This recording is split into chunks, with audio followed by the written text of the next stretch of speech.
Bienvenue sur notre page Lecture paisible. Tout d'abord, avant de commencer, je vous demanderai de vous abonner massivement à ma page sur TikTok ainsi que sur YouTube.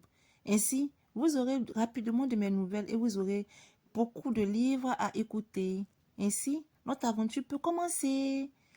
Tout d'abord, avant de commencer à lire, j'aimerais dire, Annick, je te dis, aujourd'hui, nous sommes sur un roman Adoras, tu as vu? Nafiasu est bel et bien terminé. Nous attaquons un autre virage de notre lecture. Enfin, les romans Adoras. Beaucoup comme moi, je suis sûre, ont aimé les romans Adoras. Il fut un temps où je ne pouvais pas m'en passer de ces romans. Des romans à l'eau de rose, des romans qui nous permettent de nous évader, des romans qui nous font rêver au prince charmant.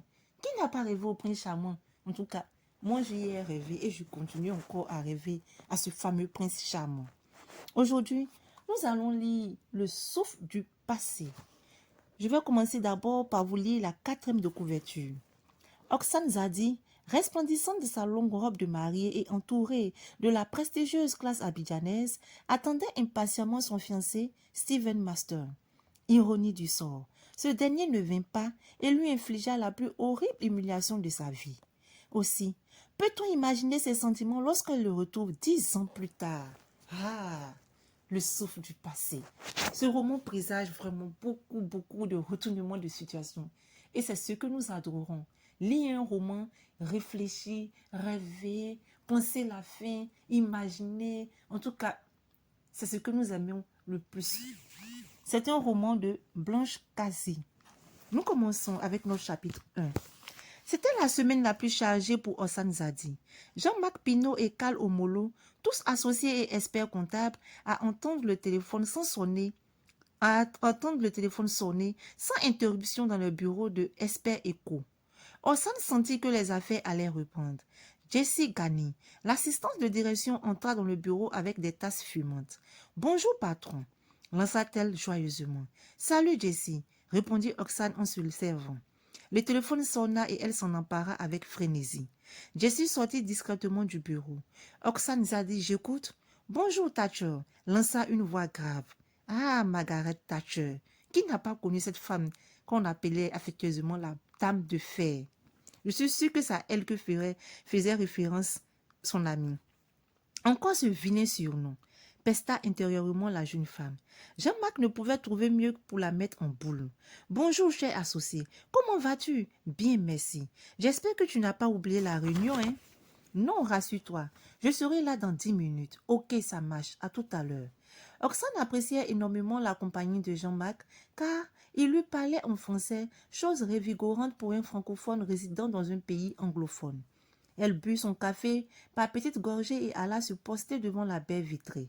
Elle l'ouvrit et se glissa sur le balcon, laissant l'air vivifiant lui imprégner les poumons. Le panorama des buildings lui offrait une vue gigantesque des sociétés qui s'étalaient sur tout le centre de la ville. Le soleil était déjà haut dans le ciel pur de cette matinée d'octobre. La météo kenyane annonçait des températures avoisinant les 30 degrés. Oksane aimait vivre à Nairobi. Elle était passionnée par l'histoire de ce pays, riche en culture et en art. Au Kenya, l'anglais et le swahili représentaient les langues officielles. 3 langues locales étaient couramment parlées, notamment le Kikuyu, le Luhya, défini comme une langue bantoue, et le Luo, qui représentait la langue nilotique. Entre les Maasai et le Wakamba, le pays se répartissait en une quarantaine d'ethnies. Le nom Nairobi, justement, était un mot Maasai qui voulait littéralement dire « lieu d'eau ». Les Maasai faisaient paître leurs troupeaux tout près d'une petite rivière surnommée Nairobi, en raison de son eau très fraîche. Et c'est là que les ingénieurs anglais décidaient d'installer le dépôt principal de la ligne de chemin de fer en 1899. Mombasa et Nairobi, les 2 grandes villes kenyanes, reflétaient les 2 faces d'un même pays, ouvert à l'est sur l'océan Indien, les influences asiatiques et arabes, concentrées à l'ouest dans une nouvelle identité africaine interethnique. Mombasa était certes l'une des principales destinations du monde, mais il ne fallait pas oublier Nairobi qui préfigurait l'Afrique évoluée de chemin.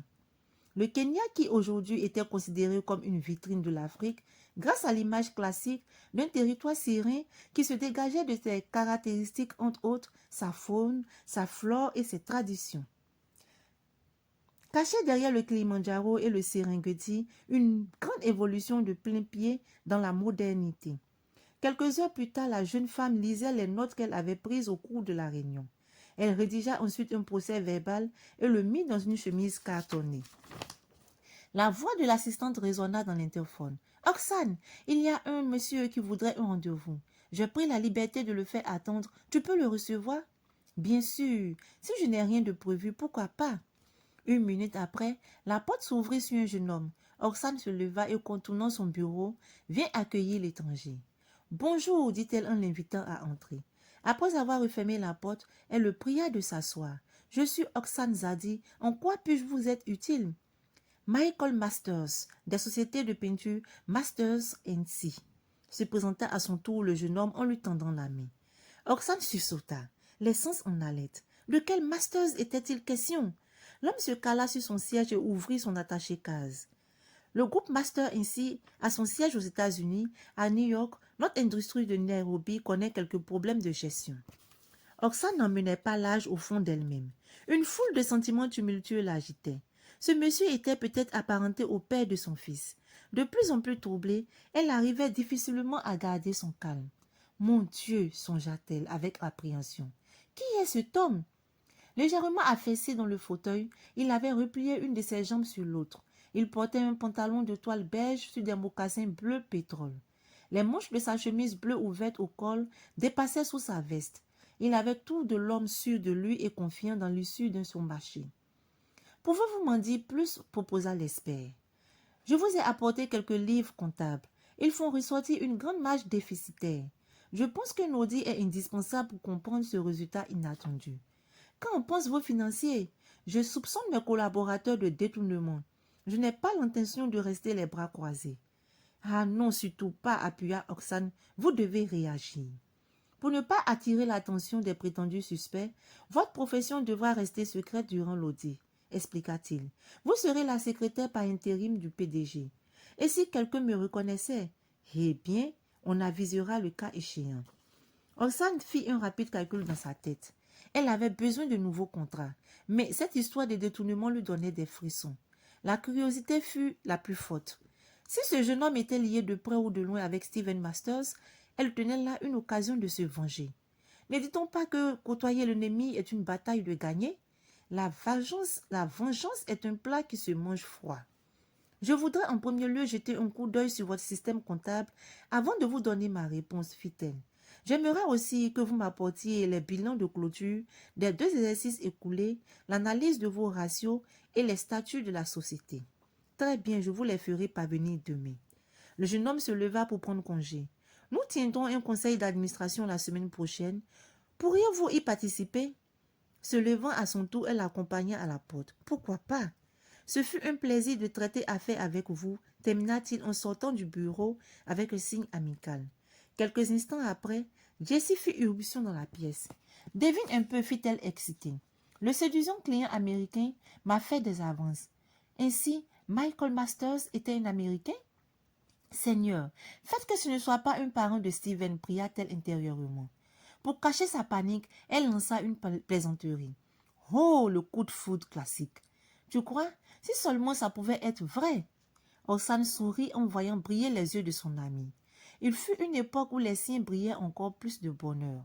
Sans y prendre garde, elle se plongea dans ses souvenirs. Ainsi s'achève notre chapitre 1.